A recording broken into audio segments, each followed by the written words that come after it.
हाँ जी, नमस्कार। Welcome back to AM institutions. तो आज हम इस वीडियो में बात करने वाले हैं UPSC paper one psychology paper one unit two methods of psychology.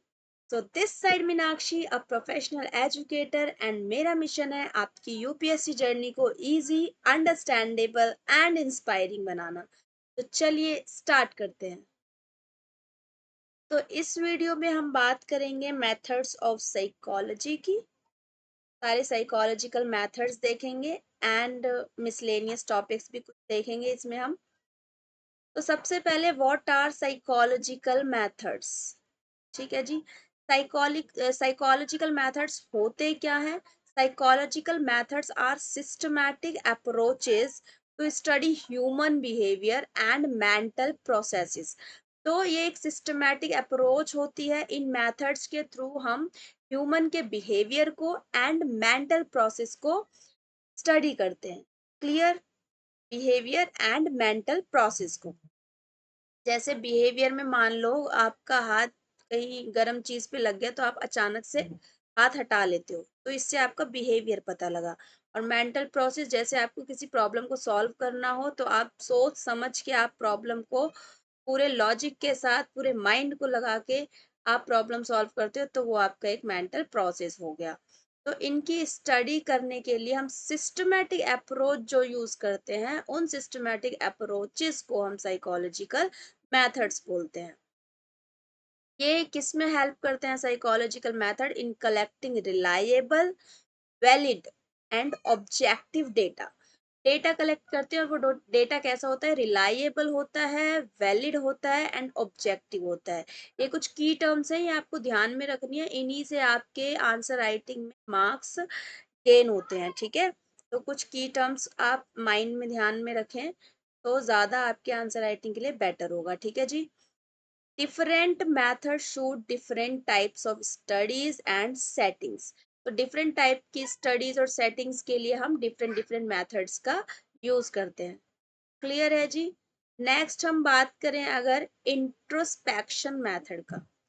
Introspection method का मेनली जो मीनिंग होता है कि अपनी खुद की सोच को एक्सप्रेस करना, अपने खुद की सोच को ऑब्जर्व करना।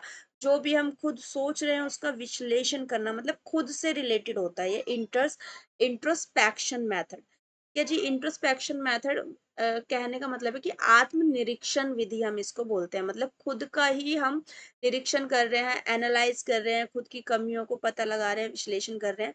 ठीक है जी। तो ये है आपका involve self observation and reporting of one's own conscious experiences. अपने खुद के ही एक्सपीरियंसेस को शो करते हैं हम इसमें, उनको ऑब्जर्व करते हैं। ठीक है जी। जैसे कि मान लो हमें गुस्सा आ गया और हम कुछ टाइम बाद खुद ही सोचने लग जाते हैं कि यार मुझे गुस्सा किस वजह से आया, मैंने इतना गुस्सा क्यों किया, मुझे नहीं करना चाहिए था। मतलब खुद की ही चीजों को हम एक्सप्रेस कर रहे हैं। ठीक है जी। ये एक ओल्डेस्ट मेथड है, सबसे पुराना मेथड है ये। और किसने यूज किया था ये? Structuralist like wound. जो वुंड था, जिसका स्ट्रक्चरलिज्म स्कूल था, सबसे पहले वुंड ने इसे यूज किया था। तो सबसे ओल्डेस्ट मेथड है। ठीक है। लिमिटेड रिलायबिलिटी होती है इसकी। क्यों होती है? ड्यू टू सब्जेक्टिविटी, क्योंकि सबके जो अनुभव होते हैं, सबके जो एक्सपीरियंसेस होते हैं, वो सबके अलग अलग होते हैं, डिफरेंट डिफरेंट होते हैं। डिफरेंट डिफरेंट होने की वजह से, सब्जेक्टिविटी होने की वजह से इन पे हम रिलायबिलिटी लिमिटेड होती है, इनकी रिलायबिलिटी लिमिटेड होती है। ठीक है जी। आई होप आपको इंट्रोस्पेक्शन मेथड समझ आ गया होगा। नेक्स्ट अगर हम मेथड की बात करें, ऑब्जर्वेशनल मेथड की। ऑब्जर्वेशनल मेथड में हम बिहेवियर को वॉच करते हैं। और किस सेटिंग में? नेचुरल सेटिंग में और कंट्रोल्ड सेटिंग में हम किसी के भी बिहेवियर को ऑब्जर्व करते हैं, वो भी बिना उनको बताए। चुपचाप, मतलब किसी के बिहेवियर को नोटिस करना, उसे ऑब्जर्वेशनल मेथड कहते हैं। ठीक है, मतलब कि बिना किसी को इंटरप्ट किए दूर से ही किसी के बिहेवियर को वॉच करना। जैसे कि मान लो बच्चे टीचर के पढ़ाने के तरीके को वॉच कर रहे हैं, टीचर को बिना बताए, वो सिर्फ ये देख रहे हैं कि टीचर पढ़ा कैसा रहा है, तो वो टीचर को ऑब्जर्व कर रहे हैं। या फिर जैसे कोई टीचर है वो डेमो के लिए जाती है, तो दूसरे टीचर को उसके क्लास में बिठा दिया जाता है, सिर्फ इसलिए बिठाया जाता है कि वो जो उनकी पुरानी टीचर होती हैं वो नई टीचर को ऑब्जर्व कर सके कि ये कैसा पढ़ा रही हैं। ठीक है, मतलब बिना उनको डिस्टर्ब किए, बिना इंटरप्ट किए, उनको सिर्फ नेचुरल एंड कंट्रोल सेटिंग में वॉच करने को ही हम ऑब्जर्वेशनल मेथड बोलते हैं। ठीक है जी, टाइप कौन कौन से होते हैं? नेचुरलिस्टिक है एंड कंट्रोल्ड ऑब्जर्वेशनल मेथड, ये इसके टाइप्स हैं। इस मेथड की स्ट्रेंथ क्या है कि रियल वर्ल्ड बिहेवियर का पता चलता है हमें, रियल बिहेवियर लोगों का पता चल जाता है चुपचाप वॉच करने से। ठीक है, और लिमिटेशन क्या है कि ऑब्जर्वर बायस भी हो सकता है, ऑब्जर्वर क्या हो सकता है? बायस हो सकता है। ठीक है जी, नेक्स्ट मेथड पे हम चलते हैं, एक्सपेरिमेंटल मेथड।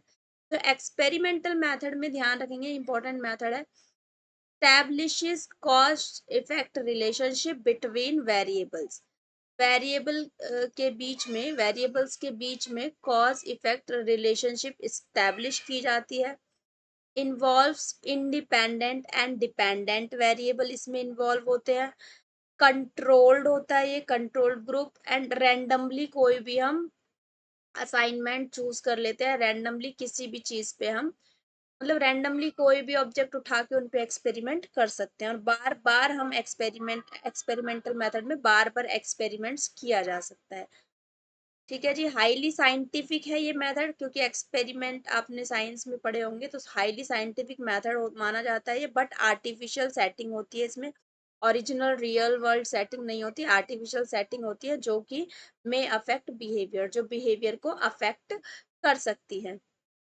तो मान लो एक एग्जांपल मैं देती हूँ आपको, जैसे एक्सपेरिमेंट करने के लिए एक रिसर्चर ने क्या किया, एक बच्चे को बोला कि आज आपको कम सोना है।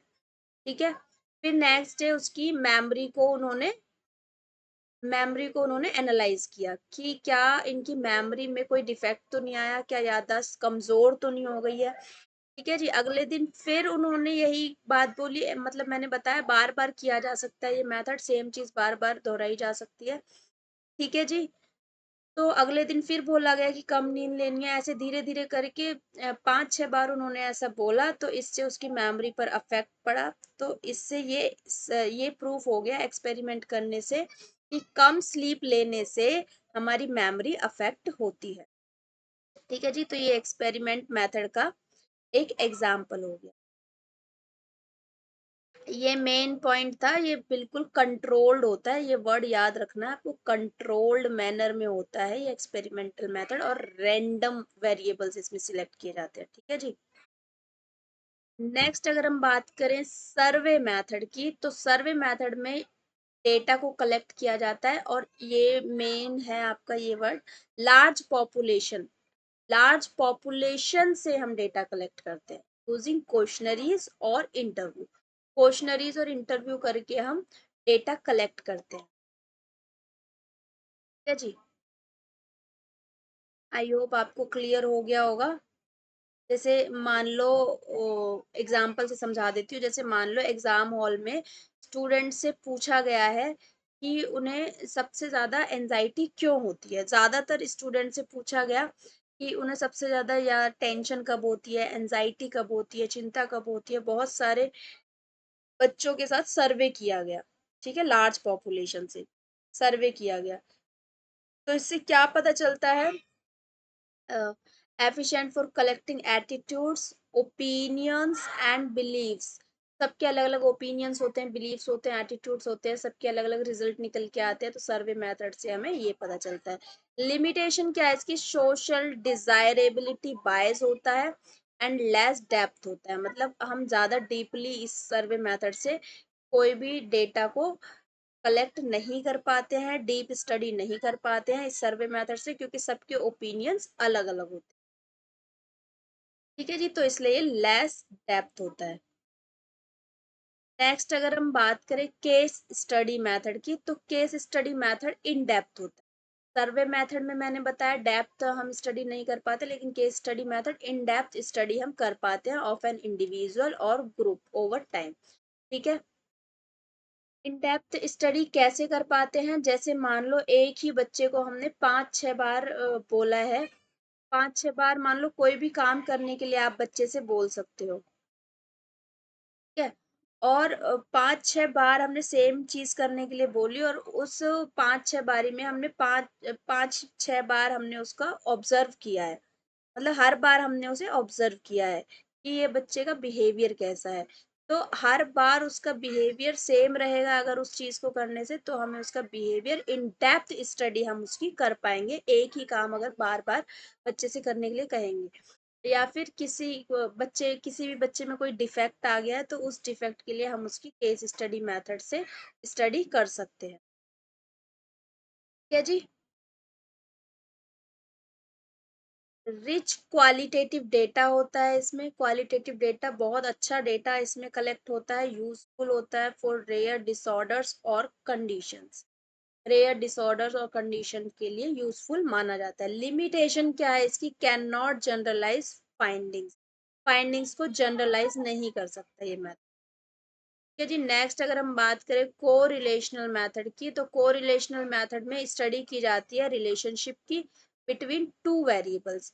मान लो दो वेरिएबल है, एक स्ट्रेस है एक परफॉर्मेंस है, इन दोनों के बीच के रिलेशनशिप की स्टडी की जाती है। ठीक है जी। ये किसको शो करता है, स्ट्रेंथ को एंड डायरेक्शन को, लेकिन कॉजेशन को शो नहीं करता। लार्ज स्केल पर यूज होता है, लार्ज स्केल साइकोलॉजिकल रिसर्च पर इसका हम यूज करते हैं। तो स्ट्रेस और परफॉर्मेंस का मैं एक एग्जांपल दे देती हूँ। तो जैसे कि हम रिलेशनशिप चेक कर रहे हैं, स्ट्रेस दो वेरिएबल है, एक स्ट्रेस हो गया एक परफॉर्मेंस हो गया, इनके बीच में रिलेशनशिप कि क्या स्ट्रेस लेने से, मान लो स्टूडेंट्स का एग्जाम है तो उनमें ये चेक किया जा रहा है क्या स्टूडेंट्स जो स्ट्रेस ले रहे हैं, क्या उनके स्ट्रेस लेने से उनकी परफॉर्मेंस पे तो अफेक्ट नहीं पड़ रहा, क्या उनकी परफॉर्मेंस तो डाउन नहीं हो रही। ठीक है जी। क्या उनके स्ट्रेस लेने से उनकी परफॉर्मेंस वीक तो नहीं हो रही। तो ये कोरिलेशनल मेथड है कि दो वेरिएबल्स के बीच में रिलेशनशिप का पता करना। ठीक है जी। आई होप आपको कोरिलेशनल मेथड क्लियर हो गया होगा। नेक्स्ट हम बात करते हैं इंटरव्यू मेथड की। तो इंटरव्यू मेथड सभी को पता होगा, इसमें फेस टू फेस कन्वर्सेशन होती है। डिटेल्ड इंफॉर्मेशन के लिए फेस टू फेस कन्वर्सेशन होती है। स्ट्रक्चर्ड होता है, तीन टाइप्स होते हैं इसके, structured, semi structured and unstructured. ये कहाँ कहाँ यूजफुल है, क्लिनिकल साइकोलॉजी में, काउंसलिंग साइकोलॉजी में, सोशल साइकोलॉजी में, इन यहाँ यहाँ ये इंटरव्यू मेथड यूजफुल माना जाता है। ठीक है जी। नेक्स्ट है आपका साइकोलॉजिकल टेस्टिंग। साइकोलॉजिकल टेस्टिंग जो होती है, स्टैंडर्डाइज्ड टूल्स यूज होते हैं इसमें to assess mental abilities, personality, attitude. मतलब साइकोलॉजिकल टेस्टिंग में कुछ टूल्स का, स्टैंडर्डाइज्ड टूल्स का यूज किया जाता है इवेल्युएट करने के लिए मेंटल एबिलिटीज को, पर्सनालिटी को एंड एटीट्यूड। जैसे कि मान लो इंटेलिजेंट टेस्ट, ये किसी भी पर्सन की एबिलिटी, पर्सनालिटी एंड एटीट्यूड को दिखाते हैं। एप्टीट्यूड टेस्ट भी लिए जाते हैं, जैसे कि आपका सी सेट जो होता है यूपीएससी में आपने दिया होगा। सी सेट जो होता है एप्टीट्यूड टेस्ट ही माना जाता है। सिविल सर्विसेज एप्टीट्यूड टेस्ट किस लिए लिया जाता है, आपकी पर्सनालिटी, एबिलिटी, एटीट्यूड्स को चेक करने के लिए। ऐसी पर्सनालिटी इन्वेंट्रीज होती है, जैसे इंटरव्यू आपका पर्सनालिटी टेस्ट है। ये सारे टेस्ट जो होते हैं किस लिए लिए जाते हैं, आपकी एबिलिटीज को, आपकी पर्सनालिटी, आपके एटीट्यूड्स को चेक करने। ये must be valid, reliable and standardised. ये वैलिड, रिलायबल और स्टैंडर्डाइज होने ही चाहिए साइकोलॉजिकल टेस्ट। नेक्स्ट हम बात करें एडिशनल टूल्स की और एथिकल कंसीडरेशन की। तो प्रोजेक्टिव टेक्निक्स होती हैं। प्रोजेक्टिव टेक्निक्स जैसे कि रॉसेच, इंक ब्लॉट एंड टीएटी। ठीक है जी। रॉसेच इंक ब्लॉट में क्या होता है, कुछ इंक के स्पॉट डाल दिए जाते हैं। जैसे मान लो बड़े बड़े इंक के स्पॉट डाल देंगे, अलग अलग स्पॉट्स डाल देंगे, कुछ ऐसे कोई भी दाग धब्बे हम डाल देते हैं, कुछ भी किसी भी फॉर्मेट में किसी भी शेप के हम डाल देंगे, तो सबसे अलग अलग पूछा जाएगा कि इसमें आपको क्या नजर आ रहा है, इसमें आपको क्या नजर आ रहा है, इसमें आपको क्या नजर आ रहा है, इंक के स्पॉट। ठीक है। तो हर बच्चे का जवाब अलग अलग होगा। कोई कहेगा मुझे इसमें चमगादड़ दिख रहा है, कोई कहेगा मुझे ये बैंगन की तरह लग रहा है ना। और जैसे मान लो कोई कहेगा ये चेयर की तरह लग रहा है, कोई कहेगा ये मुझे सोफे की तरह लग रहा है, कोई कहेगा कुशन लग रहा है। मतलब सबके अलग अलग अलग अलग ओपिनियंस हो सकते हैं। तो जैसे मान लो किसी ने कहा ये मुझे चमगादड़ लग रहा है, तो इससे क्या शो हो रहा है, उसके अंदर की पर्सनैलिटी शो हो रही है कि उसके अंदर अभी डर की फीलिंग चल रही है, ठीक है, इसलिए उसे चमगादड़ दिखाई दे रहा है। तो ये होता है आपका रोसेज इंक प्लॉट, जिसमें हम इंक के कुछ पॉट्स डाल देते हैं और सबसे अलग अलग पूछा जाता है। उससे उनकी सबकी इस टेस्ट से क्या होता है, इस टेक्निक से सबके अंदर की माइंड की जो सिचुएशन चल रही होती है वो हम टेस्ट कर पाते हैं। ठीक है जी।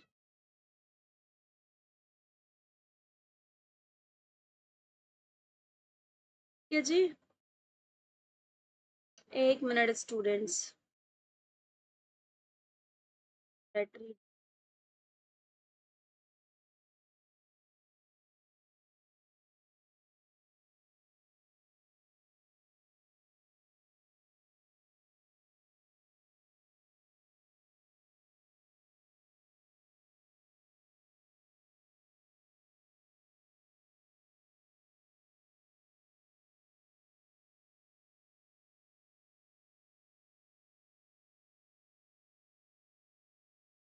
ठीक है जी।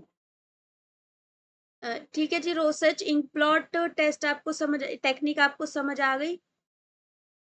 नेक्स्ट है ये आपकी thematic apperception technique. Thematic apperception techniques में क्या होता है, इसमें भी बहुत सारी पिक्चर्स दिखाई जाती है। थीमेटिक एपरसेप्शन टेक्निक में बहुत सारी पिक्चर्स दिखाई जाती है। मान लो एक उदास बैठा हुआ आदमी हमने किसी को दिखाया और वो सड़क पे बैठा हुआ है, तो हमने किसी इंसान से कहा अब इस इन दो पिक्चर्स का यूज करके आप स्टोरी बनाओ। तो उसने कैसी स्टोरी बना दी कि ये इंसान दुखी इसलिए है क्योंकि इसकी जॉब छूट गई होगी, ये घर वालों से दुखी होगा, इस टाइप की मतलब उसने बना दी होगी स्टोरी। तो इससे उसकी दिमाग की सिचुएशन का पता चलता है कि वो खुद भी इस सिचुएशन से जूझ रहा होगा, तभी उसने ऐसी स्टोरी बनाई है। तो इस टेस्ट से भी हम लोगों के बिहेवियर को, उनके मन में क्या चल रहा है, ये सारी चीजें पता लगा पाते हैं। आई होप आपको क्लियर हुआ होगा।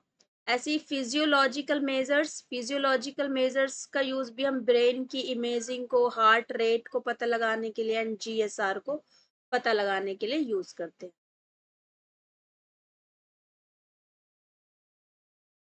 ठीक है जी।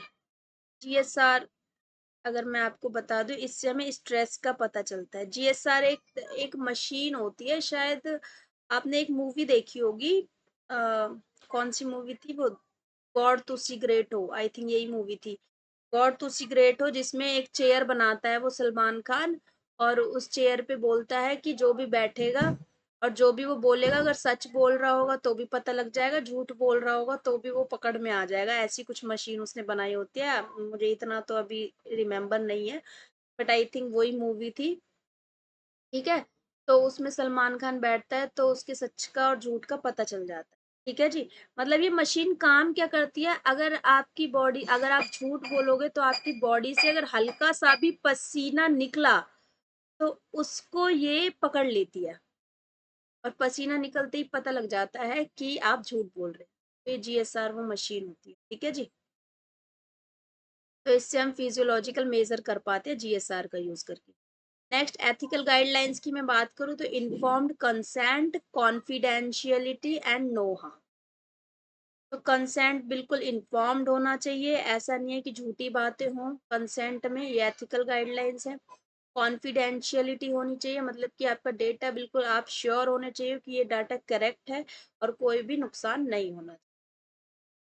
ठीक है जी। नेक्स्ट हम बात करें टाइप्स ऑफ रिसर्च की।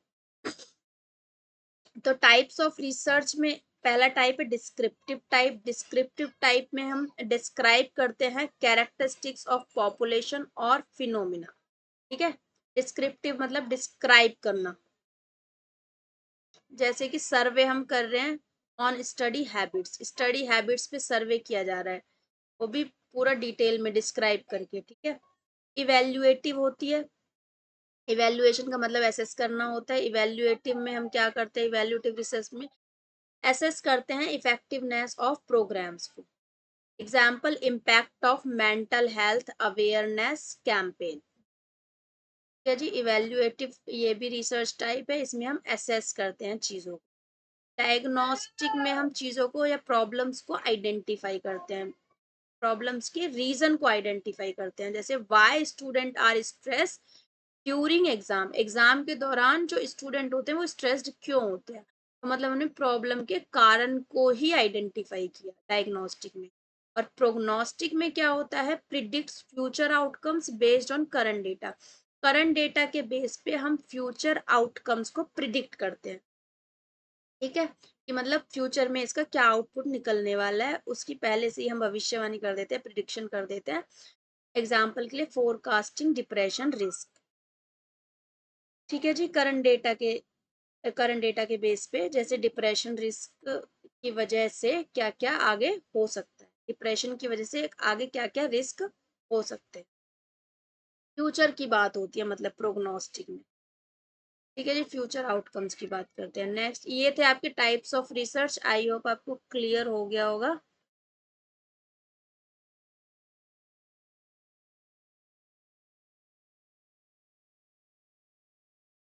नेक्स्ट अगर हम बात करें तो experimental and non experimental design. तो एक्सपेरिमेंटल जैसे मैंने मेथड बताया था वैसे ही एक्सपेरिमेंटल डिजाइन है। इसमें वेरिएबल्स को मैनिपुलेट करते हैं to establish cause and effect. Example, effect of music on memory, variables को मैनिपुलेट किया जाता है। एग्जाम्पल के लिए कि जैसे म्यूजिक चला दिया गया तो उस म्यूजिक का हमारी मेमोरी पर क्या इफेक्ट पड़ेगा, इसको हम बार बार रिपीट करते हैं। मैंने बताया एक्सपेरिमेंटल मेथड बार बार रिपीट किया जाता है ये जानने के लिए कि सच में इसका मेमोरी पर क्या इफेक्ट हो रहा है। नॉन एक्सपेरिमेंटल, इसमें किसी भी वेरिएबल की मैनिपुलेशन नहीं होती है, रिलाइज ऑन ऑब्जर्वेशन और कोरिलेशन, ऑब्जर्वेशन और कोरिलेशन पर रिलाइज करता है। ठीक है जी, क्वाशी एक्सपेरिमेंटल में resembles experimental but lakhs random assignment, random assignment की कमी होती है। जैसे एक्सपेरिमेंटल में तो रैंडम असाइनमेंट का ही हम यूज करते हैं, रैंडमली ऑब्जेक्ट्स का यूज करते हैं। ठीक है, रैंडम चीजों का यूज किया जाता है, रैंडम वेरिएबल्स का यूज किया जाता है, लेकिन क्वासी एक्सपेरिमेंट में रैंडम असाइनमेंट्स की कमी होती है। ठीक है जी, एक्सपेरिमेंटल की तरह ही होते हैं लेकिन रैंडमली इसमें सिलेक्शन नहीं होती। क्लियर है, इसलिए इसको हम क्वाशी एक्सपेरिमेंटल बोलते हैं। यहाँ तक सभी को समझ आया। अगर हम नेक्स्ट स्लाइड पे चले तो नेक्स्ट स्लाइड है हमारी अदर क्वालिटेटिव मेथड्स। कुछ अदर क्वालिटेटिव मेथड्स भी होते हैं जैसे कि focused group discussions. Focused group discussion में क्या करते हैं, group based insight on share topic. Example के लिए पेरेंटिंग स्ट्रेस। ठीक है जी, मतलब एक ग्रुप बना दिया जाता है, उस ग्रुप में डिस्कशंस होते हैं, उन डिस्कशंस के बेस पे कोई भी आउटकम निकाला जाता है। ठीक है, ब्रेनस्टॉर्मिंग, ब्रेनस्टॉर्मिंग में ग्रुप आइडिया जनरेशन, मतलब बिना किसी क्रिटिसिज्म के एक ग्रुप में आइडियाज जनरेट होते हैं। जैसे कोई ग्रुप है और ग्रुप में कोई प्रॉब्लम्स दे दी गई, तो सभी ने अलग अलग इंसान ने या अलग अलग ग्रुप्स ने अलग अलग प्रॉब्लम का सॉल्यूशन निकाला, तो सबके दिमाग में अलग अलग आइडिया आए हैं, तो पूरे ग्रुप ने मिलकर अलग अलग आइडिया जनरेट हुए हैं बिना किसी क्रिटिसिज्म के। ठीक है, जैसे मेंटल हेल्थ इंटरवेंशन आइडियाज, तो इसमें नए नए आइडियाज जनरेट किए जाते हैं ब्रेनस्टॉर्मिंग मेथड में। ठीक है जी,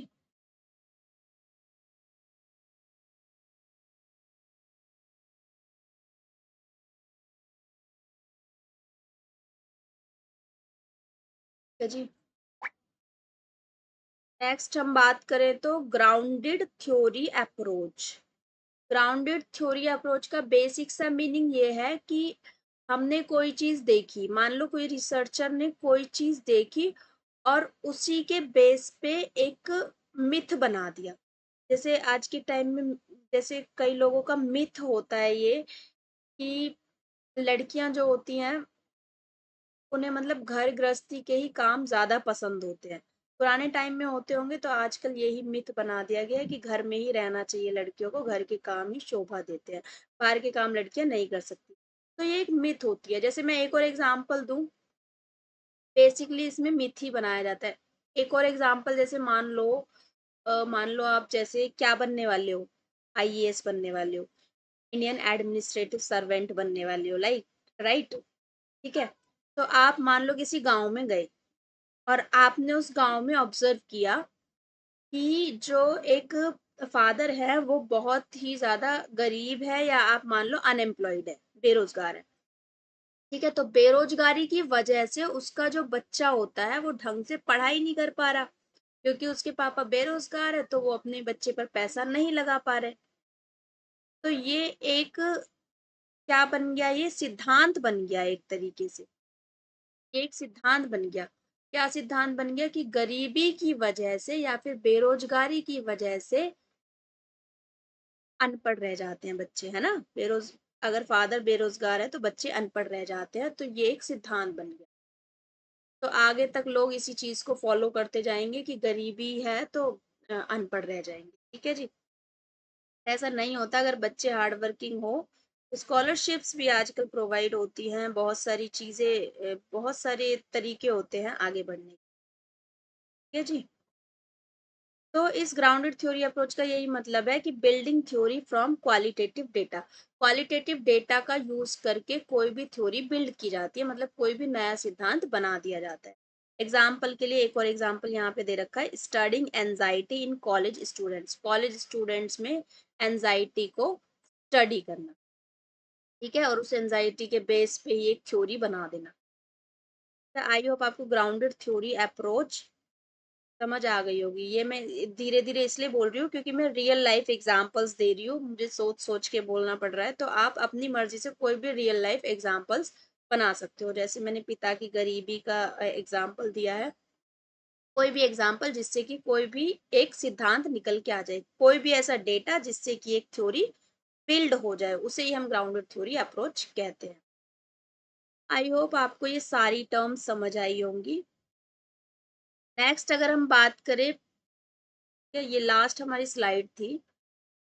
तो इस वीडियो में बच्चों इतना ही। इस वीडियो, आई होप आपको ये वीडियो समझ आई होगी। और अब हम कुछ प्रीवियस ईयर क्वेश्चंस को डिस्कस कर लेते हैं। आपको इन सब के आंसर्स लिखने हैं और मुझे सेंड करने हैं। आप कमेंट्स में भी सेंड कर सकते हो या व्हाट्सएप पे भी सेंड कर सकते हो, मैं चेक करके आपको मार्क्स भी दूंगी, ठीक है जी। तो पहला क्वेश्चन, और ये आ चुके हैं पिछले पेपर्स में, 2022 में आया है पहला question, describe various methods of psychological inquiry. तो वेरियस मेथड्स में पढ़ा चुकी हूँ, वही इसमें करना है। ध्यान रखना कि पहले आपको इंट्रोडक्शन करना होता है, फिर main body and then conclusion. तो पहले आपको साइकोलॉजिकल मेथड्स को थोड़ा सा इंट्रो देना पड़ेगा, उसके बाद सारे मेथड्स को एक्सप्लेन करना, लास्ट में क्या कंक्लूजन निकलता है। What are the merits and limitation of observational method, कि क्या इसके एडवांटेजेस हैं और क्या डिसएडवांटेजेस हैं, वो आपको बताना है। ऑब्जर्वेशनल मेथड का 2021 में आया था, ठीक है जी। क्वेश्चन 3 में आपको एक्सपेरिमेंटल मेथड्स का क्या यूज है साइकोलॉजी में, वो आपको एक्सप्लेन करना है। ये 2020 में आया था question. Right short notes on case study method and correlation method, 2019 में आया था। नेक्स्ट है व्हाट आर प्रोजेक्टिव टेक्निक्स, सारी टेक्निक्स मैंने अच्छे से समझाई थी, तो प्रोजेक्टिव टेक्निक्स का भी क्वेश्चन आया था। एक्सप्लेन विद एग्जाम्पल्स, एग्जाम्पल से एक्सप्लेन करना है। मैंने अलग अलग एग्जाम्पल भी दिए, रियल लाइफ एग्जाम्पल्स आपको दिए हैं, तो एग्जाम्पल्स भी आपको यूज करना है। 2018 में आया था ये क्वेश्चन। तो आपको ये सारे क्वेश्चंस के आंसर, ये सारे क्वेश्चन 10 मार्क्स के हैं, और 10 में से मैं देखती हूँ किसके कितने मार्क्स आएंगे, मैं आपको मार्क्स दूंगी, ठीक है। ये गड़बड़ हो गई थोड़ी सी, आप समझ जाओ। 200 वर्ड्स में लिखना है, ठीक है, इसका मतलब है 200 वर्ड्स में आपको हर एक क्वेश्चन के आंसर लिखने हैं, ठीक है एस्पिरेंट्स। लास्ट, ये हमारी लास्ट स्लाइड है। तो आगे क्या, व्हाट नेक्स्ट। सबसे पहले मैं बता दूं, आपकी यूनिट 2 बिल्कुल कंप्लीट हो चुकी है, मेथड्स ऑफ साइकोलॉजी बिल्कुल कंप्लीट है। और आगे हम किस पर वीडियो बनाने वाले हैं, आपकी नेक्स्ट यूनिट आएगी पेपर 1 की third unit. Research methods in psychology. Psychology में रिसर्च मेथड्स की हम डिटेल में बात करेंगे। तो अगर आपको फुल सिलेबस की चैप्टर वाइज कवरेज चाहिए तो please subscribe this channel. And अगर किसी को ज़रूरत है जिसने साइकोलॉजी ऑप्शनल चूज की है यूपीएससी में, तो आप उन्हें वीडियो शेयर भी कर सकते हैं एंड लाइक कर सकते हैं। अगर कोई क्वेरी है तो कमेंट कीजिए, मैं आपके हर क्वेरी का आंसर ज़रूर करूँगी। ठीक है जी। इस साइड मीनाक्षी, आज के लिए बस इतना ही। मिलते हैं नेक्स्ट वीडियो में, तब तक के लिए बाय एंड टेक केयर।